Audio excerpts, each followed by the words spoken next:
जय हिंद दोस्तों, good morning. कैसे हैं आप सब। तो आज हम लोग देखेंगे बिहार फायरमैन का प्रैक्टिस सेट 17 देखेंगे। इससे पहले हम लोगों ने 16 तक कंप्लीट कर लिया है। यदि आप नहीं देखे हैं तो प्लेलिस्ट में जाइए, वहाँ पर आपको सारे वीडियोज मिल जाएंगे। और ये जो हम लोग प्रैक्टिस सेट लगा रहे हैं तो यह किरण पब्लिकेशन जो कि यह गुरु रहमान सर का है, तो हम लोग इसी से प्रैक्टिस सेट लगा रहे हैं। हालांकि इसमें जो प्रैक्टिस सेट हम लोग बात करें तो टोटल 20 प्रैक्टिस सेट दिया गया। आज हम लोग 17 कंप्लीट कर लेंगे और इसका जो है 3 प्रैक्टिस सेट बच जाएगा। तो हम लोग इसको जो है प्रतिदिन आपको 11 बजे इसका वीडियो मिल जाएगा। तो आप लोग इसका प्रतिदिन सेट लगा लीजिएगा। आपका एग्ज़ाम जो है 27 मार्च को होने वाला है, तो आप लोग अच्छे से सेट प्रैक्टिस लगाइए और मास्टर वीडियो को भी देखते रहिएगा। ठीक, यहाँ से आपका मॉडल प्रैक्टिस जो सेट है वो 17 है। यहाँ से हिंदी का पहला प्रश्न स्टार्ट होता है। प्रश्न कह रहा है कि निम्नलिखित में से अनिश्चयवाचक, देखिए यहाँ पर अनिश्चयवाचक सर्वनाम कौन सा है। जैसे कि मैं है, वह है, कोई है, कौन है, कौन सा इसमें अनिश्चयवाचक है।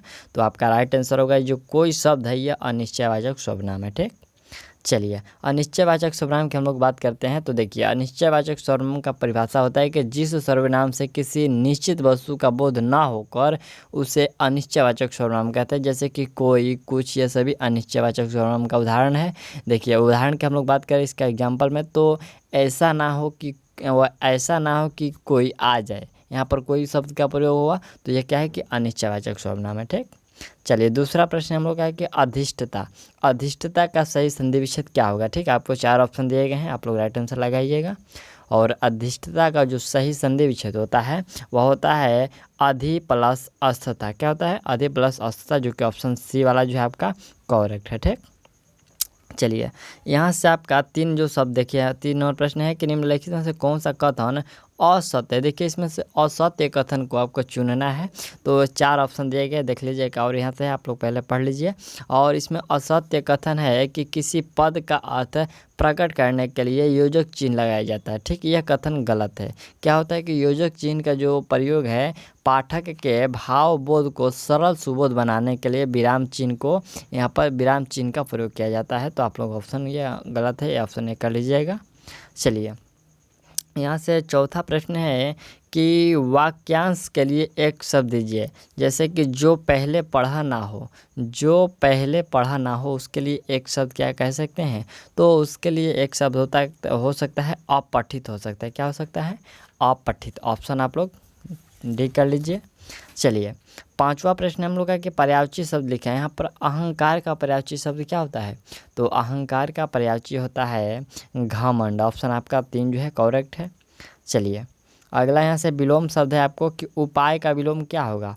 तो उपाय का जो विलोम होता है वह आपको निरुपाय होता है। क्या होता है? निरुपाय। ऑप्शन आप लोग ए कर लीजिए। और अगला यहाँ से हम लोग का 7वां जो प्रश्न है, देख लीजिए प्रश्न कह रहा है कि वाक्य को क्रम से लिखिए। जैसे कि सबने अध्यापक को प्रणाम किया, फिर अध्यापक आते ही, फिर यहाँ पर घंटी बजते ही सभी छात्र कक्षा में गए और सब अपनी अपनी जगह पर खड़ा हो गए। तो यहाँ पर देखना है कि कौन सा पहले अरेंज होगा और कौन सा जो है बाद में अरेंज होगा। तो देखिए सबसे पहले यहाँ से हम लोग का अरेंज होगा कि घंटी बजते ही सभी छात्र अपने कक्षा में गए, ये पहले होगा। ठीक, घंटी बजते ही सभी छात्र अपने कक्षा में गए और सब अपनी अपनी जगह पर खड़े हो गए। फिर क्या है कि फिर अध्यापक को आते ही, यानी कि तीसरे नंबर पर क्या हो कि अध्यापक आए और सब ने अध्यापक को प्रणाम किया। ठीक, यह जो आपका सही है। जैसे कि ये पहले स्थान पर तीसरा जो पहले होगा, फिर चौथा दूसरे स्थान पर, फिर जो आपका तीसरे जो दूसरा है वो तीसरे स्थान पर और पहला जो है ये चौथे स्थान पर। तो हम लोग का इसमें कुट भाषा में देना था। कुट भाषा में कौन सा जाएगा? ऑप्शन आपका ए वाला जो है करेक्ट है। ठीक, चलिए अगला यहाँ से हम लोग का 8 नंबर प्रश्न है, कह रहे हैं कि भूतकाल में बदलना है। जैसे कि अंजलि रोज 2 घंटे संगीत का अभ्यास करती है, इसको भूतकाल में बदलेंगे तो कैसे होगा। तो ऐसे यहाँ देखिए, यहाँ पर अंजलि रोज 2 घंटे संगीत का अभ्यास करती है, तो इसका भूतकाल होगा कि अंजलि रोज 2 घंटे संगीत का अभ्यास यहाँ पर करती थी। ठीक, क्या होगा? करती थी, यानी कि जो था थी होता है ये भूतकाल में चला जाता है। तो ऑप्शन आपका डी हो जाएगा। ठीक, चलिए यहाँ से आपका अंग्रेजी का प्रश्न है, तो मैं अंग्रेजी का प्रश्न इस सेट में स्किप दे रहा हूँ। और चलिए हम लोग यहाँ से सामाजिक विज्ञान के प्रश्न को देखते हैं। कह रहा है कि 16 नंबर प्रश्न है कि ध्रुवों पर एक दिन की अधिकतम लंबाई कितनी होती है। तो ध्रुवों पर जो एक दिन की अधिकतम लंबाई होती है वह 6 महीना होती है। कितना? 6 महीना होती है। ठीक, ऑप्शन आप लोग डी कर लीजिएगा। चलिए अगला यहाँ से हम लोग का प्रश्न है कि सुलु वंश का अंतिम शासक कौन था। देखिए यहाँ पर सुलु वंश का अंतिम शासक की बात करें तो कौन थे। सुलु वंश के अंतिम शासक यहाँ पर नरसिम्हा, याद रखना है आपको। यहाँ पर इमादी नरसिम्हा होता है उसका फुल नाम, तो ये इमादी नरसिम्हा राफ्ट आंसर आप लोग सीख लीजिएगा। और चलिए अगला प्रश्न है कि निम्न भूमि सुधार उपायों में से किसको अब तक भारत में पूरी तरह करवानित किया जा सकता है। तो अब तक प्रवानित किया जा सकता है मध्य स्थलों का उन्मूलन। ठीक, ऑप्शन आपका 20 में करेक्ट होगा। और चलिए अगला यहाँ से हम लोग का 19 नंबर जो प्रश्न है कि भारतीय संविधान के किस अनुच्छेद में धन विधेयक की परिभाषा दी गई है। तो धन विधेयक का जो परिभाषा दिया गया है अनुच्छेद आपको 110 में धन विधेयक की परिभाषा दी गई है। ठीक, चलिए अगला प्रश्न हम लोग का है कि कम्युनिस्ट मैनिफेस्टो किसने लिखा था। तो ये कम्युनिस्ट जो मैनिफेस्टो है यह लिखा गया था किसके द्वारा, ये आपको कार्ल मार्क्स और एंजल्स के द्वारा। ठीक, ऑप्शन आपको याद रखना है। कार्ल यहाँ पर मार्क्स और एंजल्स यानी कि कार्ल मार्क्स का पूरा नाम होता है, तो कार्ल मार्क्स और एंजल्स के द्वारा लिखा गया। ठीक, अगला प्रश्न हम लोग का है कि निम्नलिखित में से अन्य पिछड़े वर्ग ओबीसी के लिए आरक्षण की सलाह दी थी किसके द्वारा दिया गया था। तो ओबीसी का जो आरक्षण का सलाह है वह मंडल आयोग के द्वारा दिया गया था। ठीक, आपको याद रखना है मंडल आयोग के द्वारा दिया गया था। चलिए अगला प्रश्न हम लोग का है कि भारत में राज्यों की सीमाएं बदलने का अधिकार किसके पास होता है। तो देखिए यहाँ पर जो भारत में राज्यों की सीमाओं बदलना, नाम बदलना, ये सभी जो होते हैं यह सांसद के पास अधिकार होते हैं। ठीक, अनुच्छेद आपको 3 के अनुसार होता है, ये सभी 3 में वर्णित है। अगला 23 नंबर हम लोग का प्रश्न है कि इस भारतीय संविधान की अनुसूची 7वें में है क्या है। तो देखिए अनुसूची हम लोग 7वें की बात करें तो इसमें है आपका 3 सूचियों में अधिकारों का विभाजन है। क्या है, 3 सूचियों में अधिकारों का विभाजन किया गया है। ठीक, और यह जो होता है आपको अनुच्छेद 246 के अंतर्गत आता है। ठीक, अगला प्रश्न हम लोग का है कि भारतीय संविधान का कौन सा अनुच्छेद है वित्तीय आपातकाल का उल्लेख करता है। तो वित्तीय आपातकाल का जो उल्लेख करता है वह अनुच्छेद आपका 360 है। ठीक, देखिए जो भारतीय संविधान का अनुच्छेद 360 का संबंध वित्तीय आपातकाल से है। इस अनुच्छेद का अनुसार जो है यदि राष्ट्रपति पर समाधान हो सकता है, क्या हो सकता है, राष्ट्रपति पर यह समाधान हो सकता है।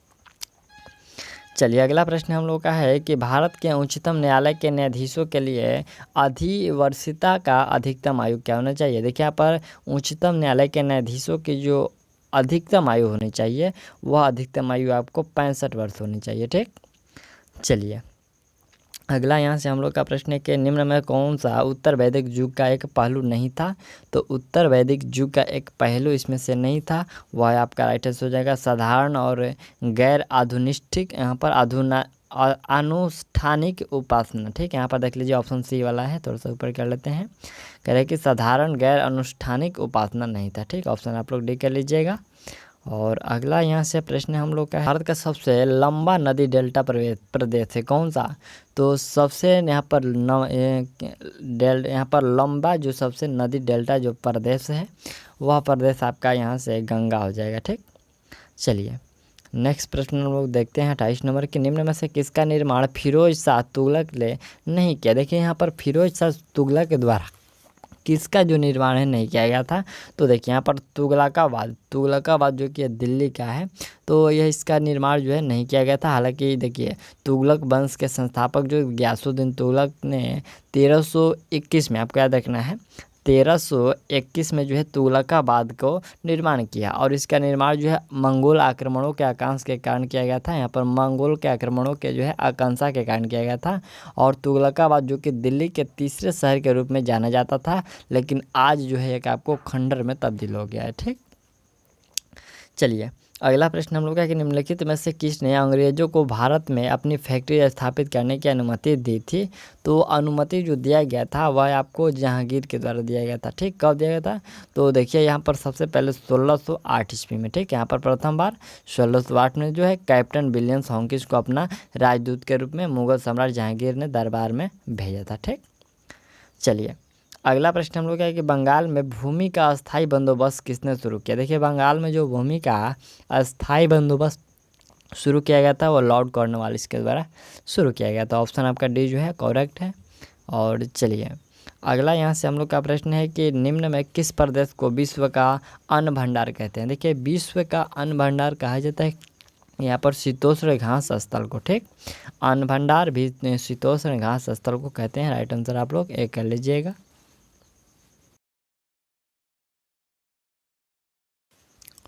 चलिए नेक्स्ट जो प्रश्न हम लोग का 32 नंबर है कि निम्न में से विशद, यहाँ पर विशद मद पहचानना है। कौन सा जो है विशद मद है तो इसमें आपका राइट आंसर कौन सा हो जाएगा। इसमें आपका जो देखिए सुंदरबन है जो ये विशद मद है, ठीक है। आप लोग राइट आंसर डी कर लीजिएगा। चलिए अगला यहाँ से हम लोग का प्रश्न जो है 33 नंबर है कि भारत के निम्न में से कौन सी नदी यहाँ पर रिफ्ट घाटी में बहती है। देखिए यहाँ पर रिफ्ट घाटी में कौन सी नदी बहती है तो आपका तप्ती नदी जो है रिफ्ट घाटी में बहती है, ठीक। यहाँ से 34 नंबर जो हम लोग का प्रश्न कह रहा है कि संसार की सबसे बड़ी प्रवाल भित्ति किस देश के पूर्वी तट के निकट पाई जाती है। तो सबसे जो बड़ी प्रवाल भित्ति है ये किसके पूर्वी तट के पास पाई जाती है तो ये आपको ऑस्ट्रेलिया के पूर्वी तट पर पाई जाती है। यहाँ पर पूर्वी तट के निकट पाई जाती है, ठीक।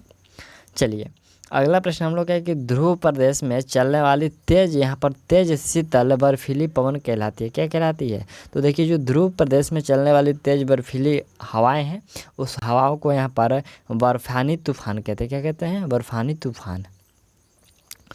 अगला यहाँ से 36 नंबर प्रश्न है कि भारत का वह राज्य जिसका अधिकांश क्षेत्र अत्यधिक जो है घने वनों के अधीन है, कौन सा हो जाएगा तो अत्यधिक घनों के वनों के जो अधीन है आपको अरुणाचल प्रदेश हो जाएगा, ठीक। आप लोग राइट आंसर ए कर लीजिएगा। और अगला यहाँ से हम लोग का प्रश्न है कि सार्क का अस्थाई मुख्यालय कहाँ है तो सार्क का जो अस्थाई मुख्यालय है वह आपका काठमांडू है, ठीक। अगला प्रश्न हम लोग का 38 नंबर है कि उच्चतम बांग्लादेश पुरस्कार बांग्लादेश स्वाधीनता यहाँ पर समानोन प्राप्त करने वाला एकमात्र विदेशी व्यक्ति कौन है तो वह विदेशी व्यक्ति का नाम यहाँ से कौन सा हो जाएगा। यहाँ से आप लोग डॉक्टर इंदिरा गांधी कर लीजिएगा। यहाँ पर हम लोग का प्रश्न है कि उच्चतम बांग्लादेश पुरस्कार बांग्लादेश स्वाधीनता समानोन प्राप्त करने वाला एकमात्र विदेशी व्यक्ति कौन है तो आपका राइट आंसर हो जाएगा इंदिरा गांधी हो जाएंगे। देखिए इंदिरा गांधी को ये जो पुरस्कार मिल चुका है और ये कब तो 2011 में मिला है, ठीक है। इनको 2011 में ये पुरस्कार दिया गया था। देखिए भारत के पूर्व प्रधानमंत्री स्वर्गीय इंदिरा गांधी को बांग्लादेश की आज़ादी की लड़ाई में उनके बहुमूल्य योगदान के लिए जो उन्हें 25 जुलाई 2011 को ढाका में यहाँ पर बांग्लादेश के सर्वोच्च राजकीय सम्मान पुरस्कार जो कि बांग्लादेश स्वाधीनता समानोन से उन्हें सम्मानित किया गया है, ठीक। चलिए अगला प्रश्न हम लोग का है कि अजंता गुफाओं की चित्रकला का मुख्य विषय क्या है तो इसका मुख्य विषय है बुद्ध की करुण। क्या है बुद्ध की करुणा जो है इसकी मुख्य विषय है, ठीक। अगला यहाँ से प्रश्न है कि निम्न में से किस युग का मिलन यहाँ पर सही है। देखिए यहाँ पर कौन से युग का जो मिलन है युग्म का वह सही है। जैसे कि आपको कुचिपुड़ी है आंध्र प्रदेश, कथकली तमिलनाडु, यहाँ पर कटक जो है मणिपुर और यहाँ से भारतनाट्यम जो है केरल में। तो देखिए इसमें हम लोग का करेक्ट है आपका ये कुचिपुड़ी जो होता है आंध्र प्रदेश में, यह सही है और बाकी जो है आपका इसमें गलत दिया गया है, ठीक। चलिए नेक्स्ट प्रश्न देखते हैं हम लोग 41 नंबर के संयुक्त राष्ट्र सुरक्षा परिषद के अस्थाई सदस्य का कार्यकाल होता है। देखिए यहाँ पर अस्थाई सदस्य का जो कार्यकाल होता है वह 2 वर्षों का होता है, ठीक। इसमें टोटल कितने सदस्य होते हैं तो सुरक्षा परिषद में टोटल 15 सदस्य होते हैं, ठीक। चलिए अगला यहाँ से हम लोग का 42 नंबर प्रश्न है कि किसी विधेयक के विषय में यदि सांसद के दोनों सदनों में सहमति नहीं बनती है तो इस संदर्भ में क्या होता है तो देखिए जब सहमति नहीं बनता है तो इस संदर्भ में हो चाहे आपको सांसद के दोनों सदनों, यहाँ पर थोड़ा सा देख लीजिएगा, सांसद के दोनों सदनों का जो संयुक्त अधिवेशन बुलाया जाता है। यहाँ पर जब सहमति नहीं होता है तो क्या होता है कि सांसद के दोनों सदनों का जो है संयुक्त अधिवेशन बुलाया जाता है, ठीक। ऑप्शन आप लोग डी कर लीजिएगा। चलिए अगला यहाँ से हम लोग का 43 नंबर प्रश्न है कि निम्नलिखित में से किस देश की भारत के साथ अंतर्राष्ट्रीय सीमा रेखा सबसे लंबी है, ठीक। यहाँ से सबसे लंबी जो रेखा है वो किसके तो बांग्लादेश का है। बांग्लादेश की हम लोग बात करें तो 53। ठीक है, आपको याद रखना है बांग्लादेश के साथ कितना सीमा हम लोग का भारत का लगा हुआ है, तो 4053 किलोमीटर लगा हुआ है। वही हम लोग बात करते हैं यहाँ से चीन से, तो चीन का जो लगा हुआ है हम लोग का सीमा, वह आपको दूसरे नंबर पर आता है, आपको 3380 किलोमीटर। ठीक, उसके बाद हम लोग बात करें तो उसके बाद आपका नेपाल आता है, नेपाल में भी 1690 किलोमीटर है। और बांग्लादेश की तो हम लोग का हो गया। और पाकिस्तान से हम लोग बात करें तो पाकिस्तान को भी हम लोग अच्छा खासा सीमा साझा करते हैं, 2912। ठीक, आपको याद रखना है 2912 किलोमीटर यह आपको पाकिस्तान के साथ सीमा साझा करना पड़ता है। ठीक, चलिए अगला हम लोग क्या है कि भारत में माही बजाज सागर परियोजना कहाँ स्थित है, तो माही बजाज जो सागर परियोजना स्थित है यह राजस्थान में। ठीक, चलिए अगला यहाँ से हम लोग का 45 नंबर प्रश्न है कि कौन से संविधान संशोधन अधिनियम के द्वारा मतदान की आयु 21 से घटाकर 18 किया गया था। देखिए आपको 21 से घटाकर 18 जो किया गया था वह 61वां संविधान संशोधन जो कि 1989 में हुआ था। ठीक, इसमें आपको 21 वर्ष से घटाकर 18 वर्ष कर दिया गया था। अगला प्रश्न हम लोग का 40 नंबर है कि जलियांवाला बाग गोलीकांड की जांच करने के लिए हंटर आयोग की स्थापना निम्नलिखित में से किसके कार्यकाल में की गई। देखिए यहाँ पर किसके कार्यकाल में किया गया, यानी कि कौन सा अंग्रेज का उस समय कार्यकाल था, तो उस समय कार्यकाल था लॉर्ड चेम्सफोर्ड का। ठीक, लॉर्ड चेम्सफोर्ड का उस समय शासनकाल था। ठीक, चलिए अगला प्रश्न हम लोग का है कि कौन सा राज्य 3 तरफ से बांग्लादेश से घिरा हुआ है, तो 3 तरफ से बांग्लादेश से जो घिरा हुआ है आपका मिजोरम है, मेघालय है, त्रिपुरा है, बांग्लादेश है। कौन सा राइट आंसर होगा, तो इसमें आपका राइट आंसर हो जाएगा यह घिरा हुआ है त्रिपुरा। ठीक, यहाँ पर त्रिपुरा जो है 3 तरफ से बांग्लादेश से घिरा हुआ है। ठीक, चलिए अगला प्रश्न हम लोग का है कि तुगलक राजवंश का प्रथम सुल्तान निम्नलिखित में से कौन था, तो तुगलक वंश का जो प्रथम सुल्तान था वह गयासुद्दीन तुगलक था। कौन था, गयासुद्दीन तुगलक। ठीक, चलिए अगला प्रश्न हम लोग का है कि संघ पालिका में शामिल होते हैं, क्या शामिल होते हैं, तो इसमें जो है राष्ट्रपति, उपराष्ट्रपति और मंत्री परिषद जिसमें प्रधानमंत्री का मुखिया होता है, ये सभी शामिल होते हैं संघ कार्यपालिका में।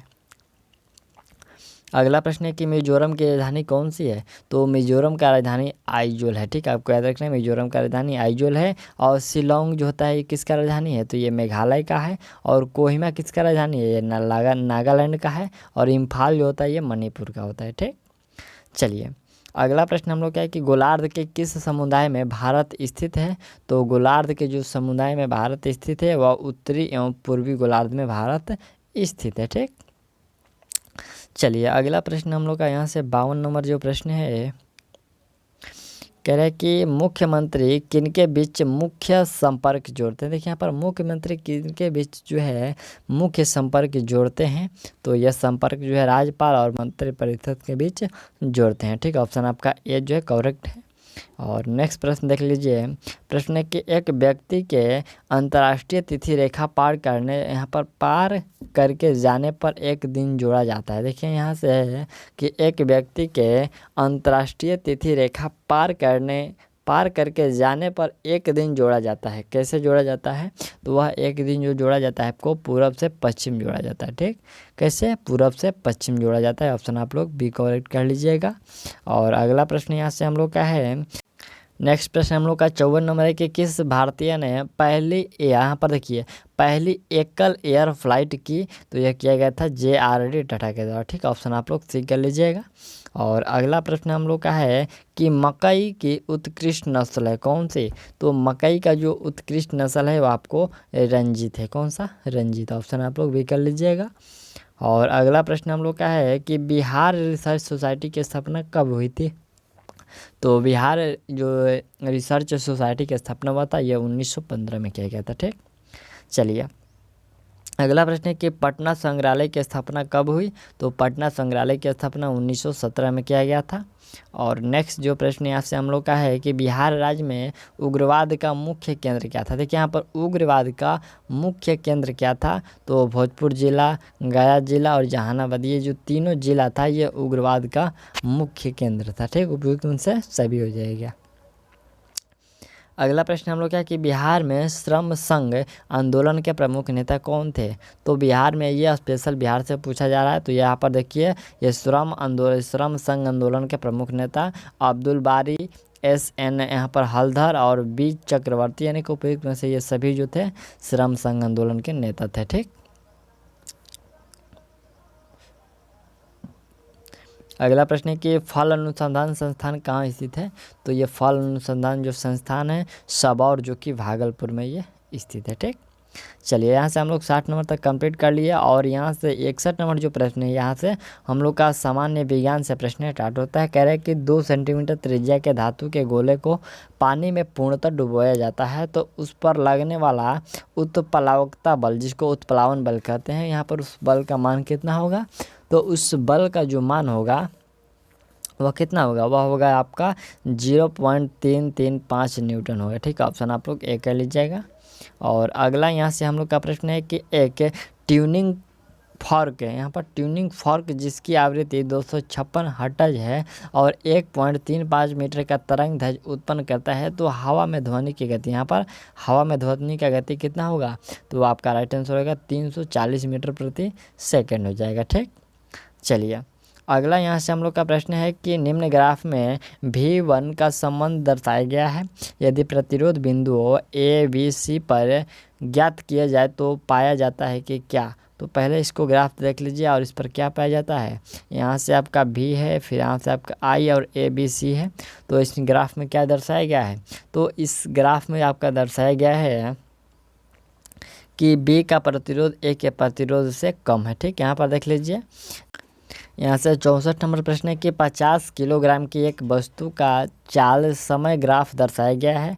0 से 4 सेकंड के अंतराल में कार्यरत बल की गणना करें। यहाँ पर देखिए 0 से 4 सेकंड के अंतराल में जो कार्यरत बल की आपको गणना करना है, पहले आप लोग इसको इस ग्राफ को देख लीजिए। ठीक, यहाँ पर देखिए y और x अक्ष है और समय है यहाँ से दिया गया है और यहाँ से आपका मीटर प्रति सेकंड दिया गया गति में। तो इसमें आपका राइट आंसर क्या होगा, इसमें जो आपका राइट आंसर होगा वह 0 न्यूटन होगा। ठीक, कितना 0 न्यूटन होगा। ठीक, चलिए अगला यहाँ से हम लोग का 65 नंबर जो प्रश्न है कि डाई इथाइल ईथर एसीटोन एवं एन ब्यूटाइल अल्कोहल का क्वथनांक क्रमशः 35 degree Celsius, 56 degree Celsius, 118 degree Celsius है तो केल्विन स्केल पर यह मान होगा। तो इसका मान देखिए यहाँ से आपका ऑप्शन दिया गया है कितना होगा, केल्विन में पूछा गया है।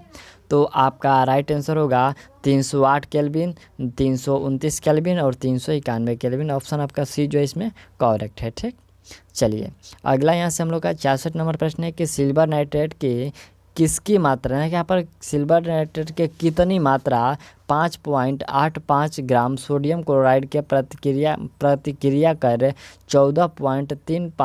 14.35 ग्राम सिल्वर क्लोराइड एवं 8.5 ग्राम सोडियम नाइट्रेट बनाएगी। तो यह कितना के यहाँ पर कितना जो है प्रतिक्रिया कर, तो यहाँ से आपका राइट आंसर हो जाएगा 17 ग्राम। कितना 17 ग्राम हो जाएगा। ठीक, चलिए अगला प्रश्न हम लोग का है कि P2 और O5 में उपस्थित परमाणुओं की संख्या कितनी।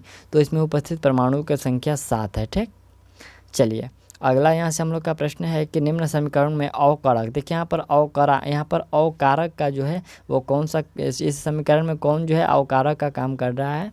तो इसमें आपका पहले आप लोग समीकरण देख लीजिए और इसमें अवकारक का जो काम कर रहा है वह Zn, यहाँ पर देखिए जो Zn है ये अवकारक का काम कर रहा है। ठीक, तो ऑप्शन आपका ए जो है करेक्ट है। चलिए अगला यहाँ से हम लोग का जो प्रश्न 69 नंबर कह रहे हैं कि क्राउसुलेशन अम्ल उपापचय कौन सी प्रक्रिया से संबंधित है।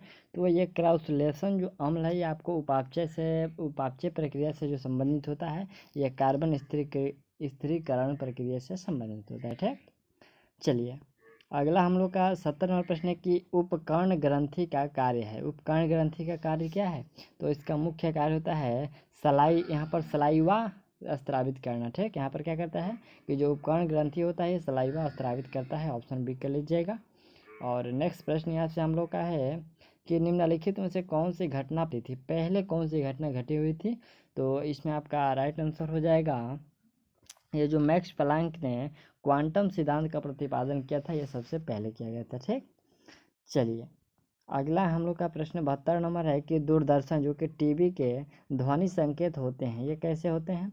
तो ये जो ध्वनि संकेत होते हैं वो आपको आवृत्ति मंडलित होते हैं। क्या होते हैं, आवृत्ति मंडलित होते हैं जो ध्वनि के टीवी के जो है ध्वनि संकेत होते हैं। ठीक, चलिए नेक्स्ट यहाँ से हम लोग का प्रश्न 73 नंबर है कि स्पिन ड्रायर्स में गीले कपड़े निम्नलिखित में से किस प्रक्रिया द्वारा सुखाए जाते हैं। तो स्पिन ड्रायर्स में जो गीले कपड़े सुखाए जाते हैं, इसका आपको अपकेंद्रीय बल के कारण यह जो इसमें अपकेंद्रीय बल जो है कार्य करता है। ठीक, ऑप्शन आप लोग एक कर लीजिएगा। और अगला प्रश्न हम लोग का 74 नंबर प्रश्न है कि पानी में हवा का बुलबुला व्यवहार करता है कैसे। तो वह जो बुलबुला व्यवहार करता है आपको अवतल लेंस की भांति व्यवहार करता है। ऑप्शन आप लोग बी कर लीजिएगा। जो पानी में हवा का बुलबुला होता है वो अवतल लेंस के भांति व्यवहार करता है। और नेक्स्ट जो प्रश्न हम लोग का है कि टेप रिकॉर्डर को निम्नलिखित में से किस चीज़ के समीप नहीं रखा जाना चाहिए। तो टेप रिकॉर्डर को जो है आपको चुंबक के समीप नहीं रखा जाना चाहिए। ठीक, चलिए अगला प्रश्न हम लोग का है कि जब झूले पर बैठा हुआ कोई व्यक्ति उस पर खड़ा होता है तो झूले का जो दोलन होगा तो वह दोलन की आवृत्ति क्या होगी।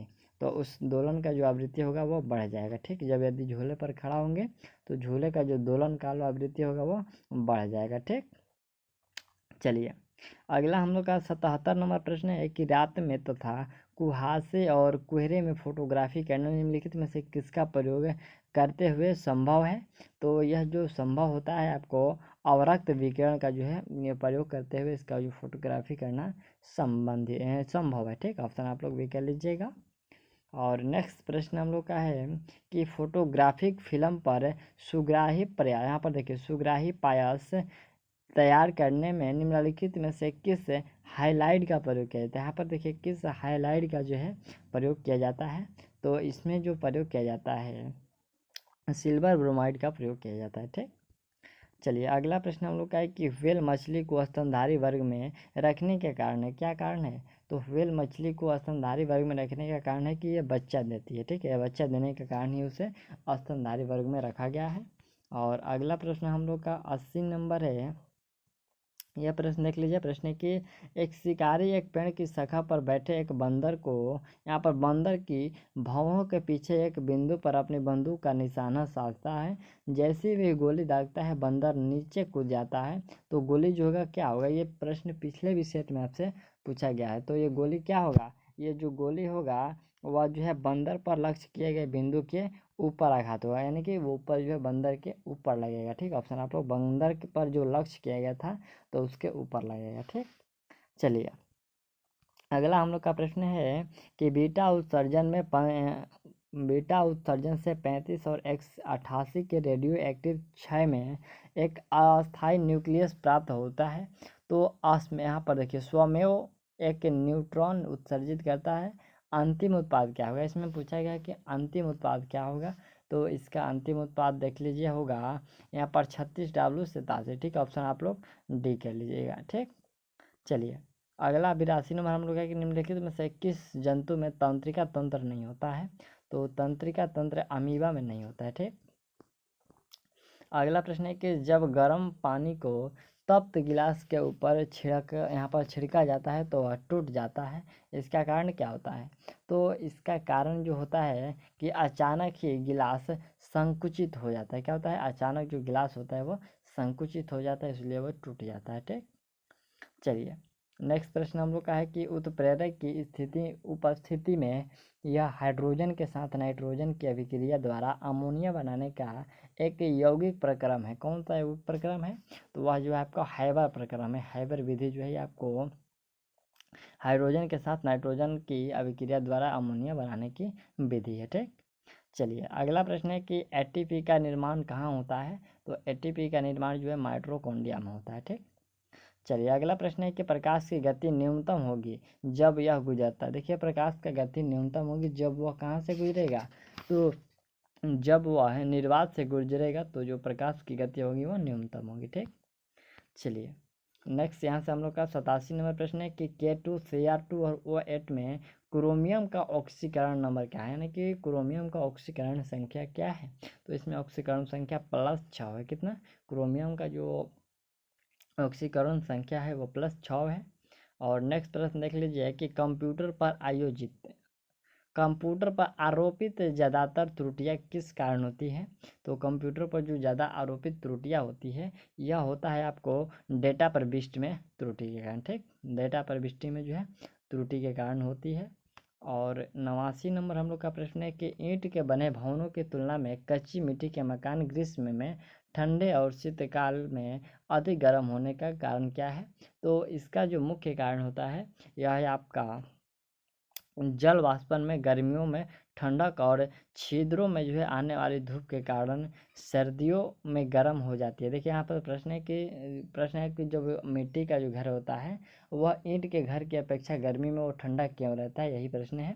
तो इसका देखिए आंसर है आपका कि जल वाष्पन में गर्मियों में ठंडक और छिद्रों में आने वाली धूप के कारण सर्दियों में गर्म हो जाता है। ठीक, चलिए अगला प्रश्न हम लोग का है कि भीड़ को तितर बितर करने में पुलिस द्वारा इस्तेमाल किया जाने वाला आंसू गैस होता है। तो वह आंसू गैस किसका मिश्रण होता है? आंसू गैस जो होता है वो आपको क्लोरीन का होता है। क्या होता है? आंसू गैस ये क्लोरीन होता है। ठीक, चलिए यहाँ से हम लोग 90 तक कंप्लीट कर लिए। और 91 नंबर से जो आपका प्रश्न शुरू हुआ तो ये मैथ का है, तो मैथ आप लोग सॉल्व करिएगा।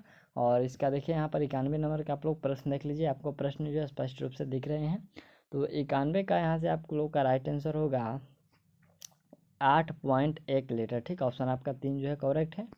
और अगला प्रश्न हम लोग का 92 नंबर है। तो 92 नंबर का राइट आंसर क्या होगा? पहले आप लोग देखिए इसको घटते क्रम में व्यवस्थित करना है। ठीक, तो चलिए यहाँ से आपका 92 नंबर का जो आपका राइट आंसर होगा वह ऑप्शन 3 होगा कि 12/7, 13/9 और 7/5 हो जाएगा।